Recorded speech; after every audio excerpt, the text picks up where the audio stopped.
Hello, this is Morel Benard with 1984 Big Brother New World Order. 1984 Big Brother New World Order. The continuation of the story. Interesting. The last words were, I love you. For several seconds, he was too stunned even to throw the incriminating thing into the memory hole. When he did so, although he knew very well the danger of showing too much interest, he could not resist reading it once again, just to make sure that the words were really there. For the rest of the morning, it was very difficult to work. What was even worse than having to focus his mind on a series of niggling jobs was the need to conceal his agitation from the telescreen. He felt as though a fire was burning in his belly. Lunch in the hot, crowded, noise-filled canteen was torment. He had hoped to be alone for a little while during the lunch hour, but as bad luck would have it, the imbecile passed and flopped down beside him, the tang of his sweat almost defeating the tinny smell of stew, and kept up a stream of talk about the preparations for Hate Week. He was particularly enthusiastic about a papier-mâché model of the Big Brother's head, 2 meters wide, which has been made for the occasion by his daughter's troop of spies. The irritating thing was that in the racket of voices, Winston could hardly hear what Parsons was saying, and was constantly having to ask for some fatuous remark to be repeated. Just once, he caught a glimpse of the girl at a table with 2 other girls at the far end of the room. She appeared not to have seen him, and he did not look in that direction again. The afternoon was more bearable. Immediately after lunch, there arrived a delicate, difficult piece of work which would take several hours and necessitated putting everything else aside. It consisted in falsifying a series of production reports of 2 years ago in such a way as to cast discredit on a prominent member of the inner party who was now under a cloud. This was the kind of thing that Winston was good at, and for more than 2 hours he succeeded in shutting the girl out of his mind altogether. Then the memory of her came, face back again, and with it a raging, intolerable desire to be alone.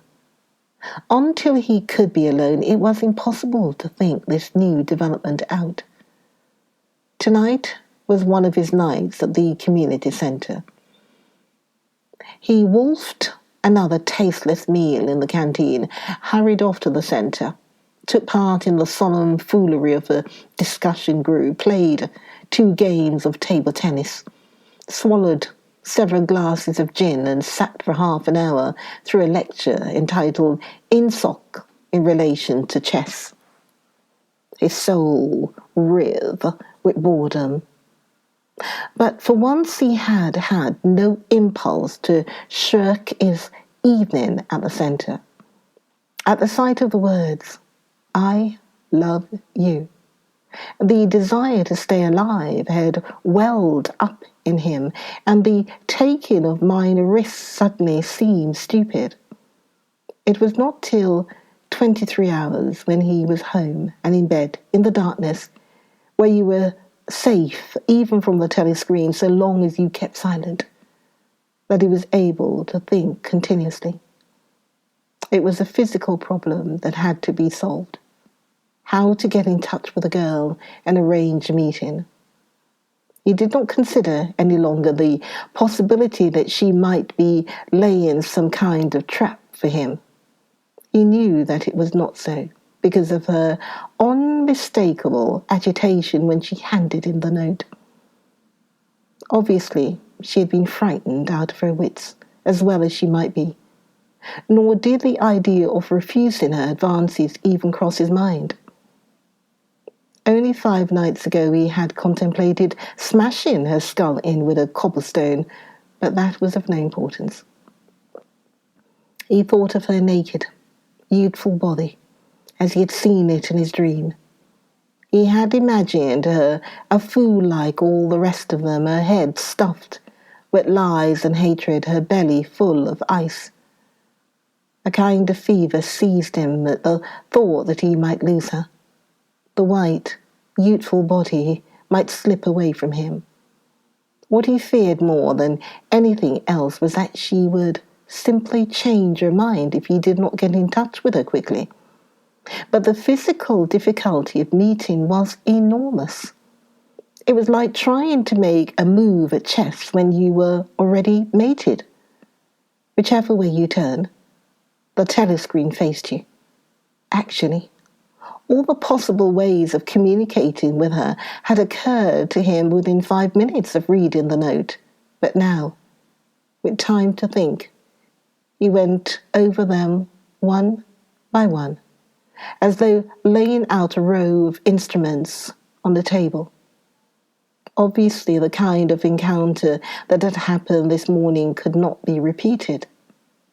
If she had worked in the records department, it might have been comparatively simple, but he had only a very dim idea whereabouts in the building the fiction department lay, and he had had no pretext for going there.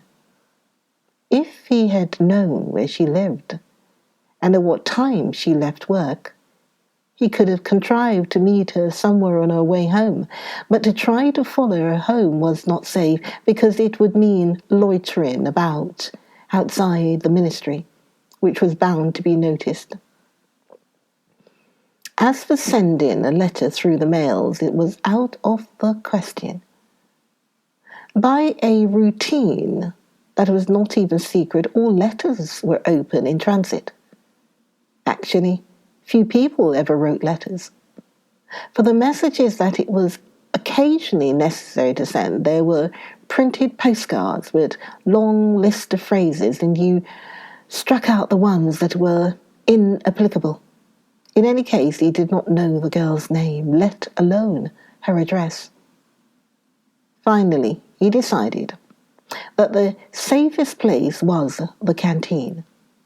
If he could get her at a table by herself, somewhere in the middle of the room, not too near the telescreens, and with a sufficient buzz of conversation all round. If these conditions endured for, say, 30 seconds, it might be possible to exchange a few words. For a week after this, life was like a restless dream. On the next day, she did not appear in the canteen until he was leaving it, the whistle having already blown. Presumably, she had been changed onto a later shift. They passed each other without a glance. On the day after that, she was in the canteen at the usual time, but with 3 other girls, and immediately under a telescreen. Then, for 3 dreadful days, she did not appear at all. His whole mind and body seemed to be afflicted with an unbearable sensitivity, a sort of transparency, which made every movement, every sound, every contact, every word that he had to speak or listen to an agony. Even in sleep, he could not altogether escape from her image. He did not touch the diary during those days.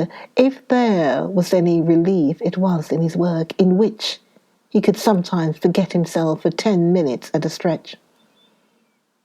He had absolutely no clue as to what had happened to her.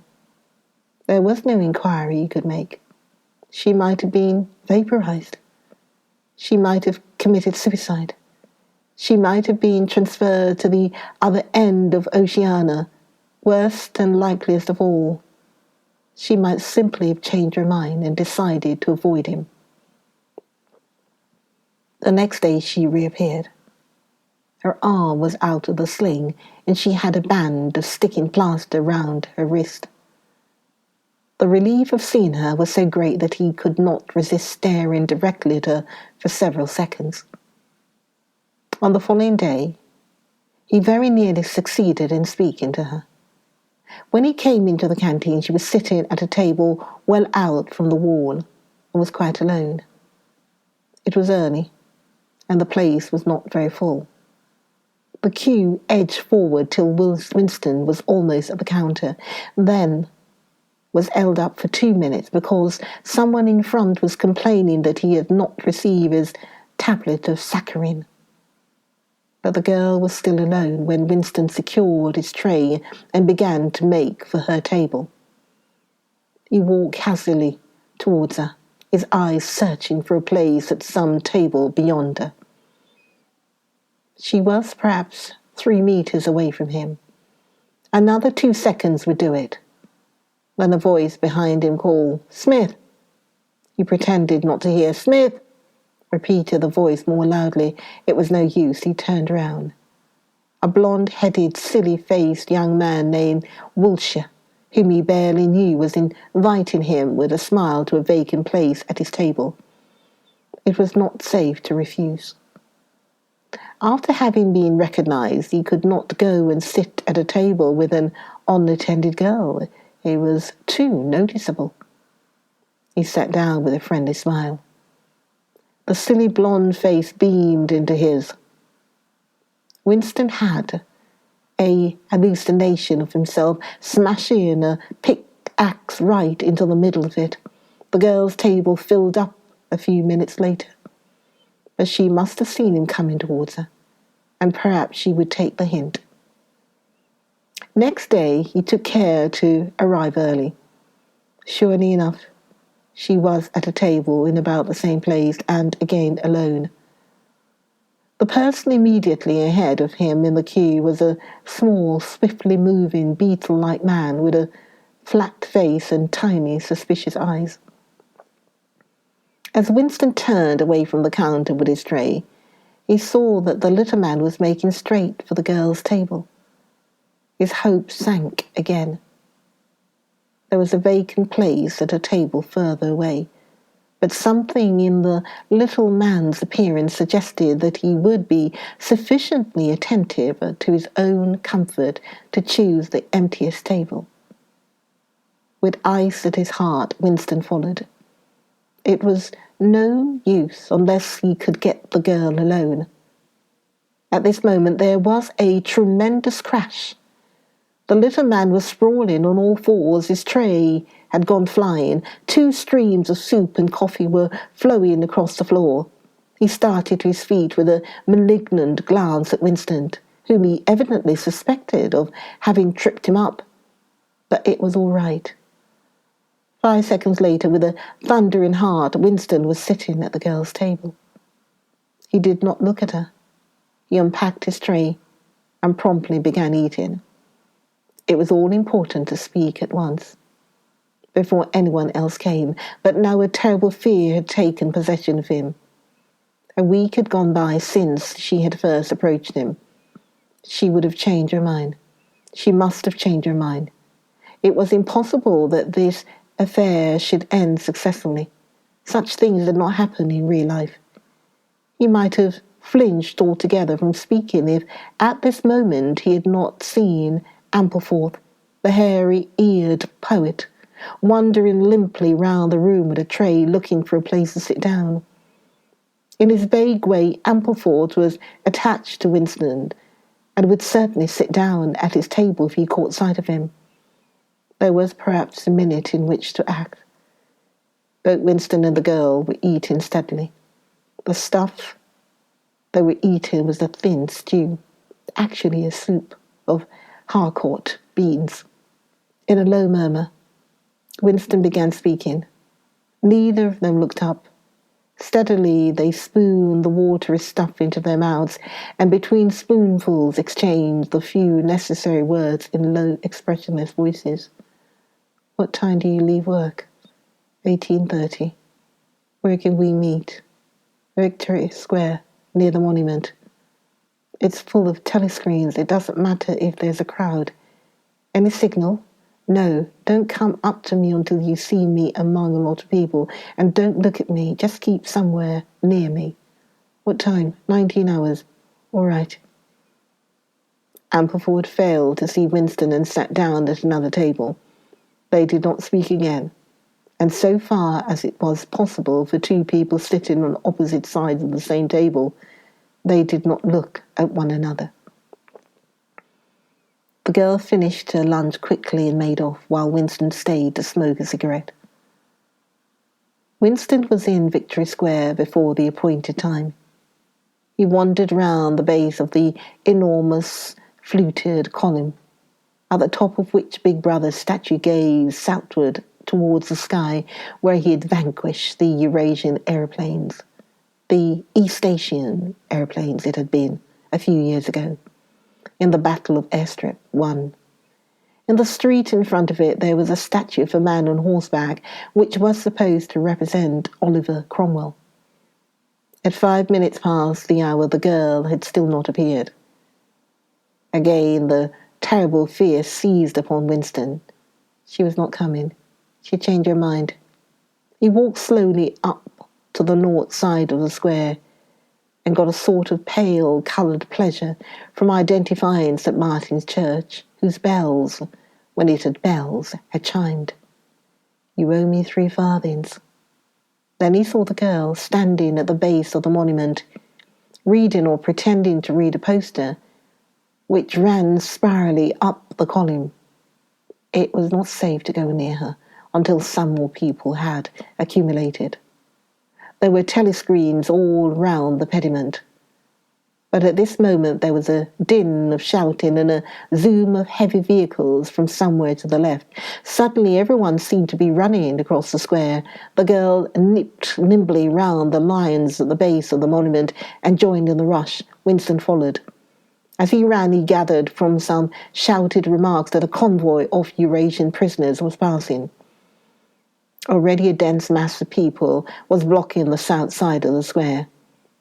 Winston, at normal times, the kind of person who gravitates to the outer edge of any kind of scrimmage, shoved, butted, squirmed his way forward into the heart of the crowd. Soon he was within arm's length of the girl, but the way was blocked by an enormous prole and an almost equally enormous woman, presumably his wife, who seemed to form an impenetrable wall of flesh. Winston wriggled himself sideways and with a violent lunge managed to drive his shoulders between them. For a moment it felt as though his entrails were being ground to pulp between the two muscular hips. Then he had broken through, sweating a little. He was next to the girl. They were shoulder to shoulder, both staring fixedly in front of them. A long line of trucks with wooden face guards armed with submachine guns standing upright in each corner was passing slowly down the street. In the trucks, little yellow men in shabby greenish uniform were squatting, jammed close together. Their sad, Mongolian faces gazed out over the sides of the truck, utterly incurious. Occasionally, when a truck jolted, there was a clank of metal. All the prisoners were wearing leg irons. Truckload after truckload of the sad faces passed. Winston knew they were there, but he saw them only intermittently. The girl's shoulder and her arm right down to the elbow were pressed against his. Her cheek was almost near enough for him to feel its warmth. She had immediately taken charge of the situation, just as she had done in the canteen. She began speaking in the same expressionless voice as before, with lips barely moving, a mere murmur easily drowned by the din of voices and the rumbling of the trucks. "Can you hear me?" "Yes." "Can you get Sunday afternoon off?" "Yes." "Then listen carefully. You'll have to remember this. Go to Paddington Station." With a sort of military precision that astonished him, she outlined the route that he was to follow. A half-hour railway journey. Turn left outside the station. 2 kilometres along the road, a gate with the top brass missing, a path across a field, a grass-grown lane, a track between bushes, a dead tree with moss on it. It was as though she had a map inside her head. Can you remember all that? She murmured finally. Yes. You turned left, then right, then left again, and the gate got no top bar.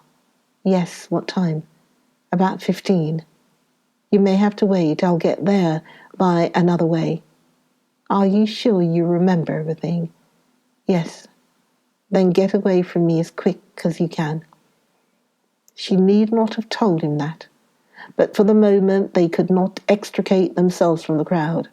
The trucks were still filing past, the people still insatiable gaping. At the start there had been a few boos and hisses, but it came only from the party members among the crowd, and had soon stopped. The prevailing emotion was simply curiosity. Foreigners, whether from Eurasia or from East Asia, were a kind of strange animal. One literally never saw them except in the guise of prisoners, and even as prisoners, one never got more than a momentary glimpse of them. Nor did one know what became of them apart from the few who were hanged as war criminals. The others simply vanished, presumably into forced labour camps. The round Mongol faces that had given way to faces of a more European type, dirty, bearded and exhausted. From over scrubby cheekbones, eyes looked into Winston's, sometimes with strange intensity, and flashed away again. The convoy was drawing to an end. In the last truck you could see an aged man, his face a mass of grizzled hair, standing upright with wrists crossed in front of him, as though he were used to having them bound together. It was almost time for Winston and the girl to part.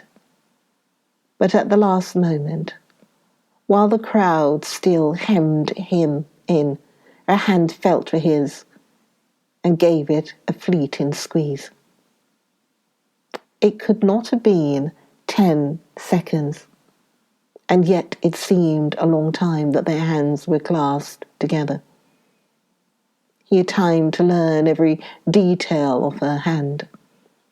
He explored the long fingers, the shapely nails, the work-hardened palm with its row of calluses, the smooth flesh under the wrist.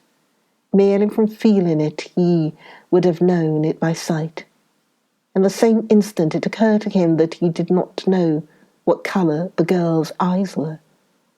They were probably brown, but people with dark hair sometimes had blue eyes.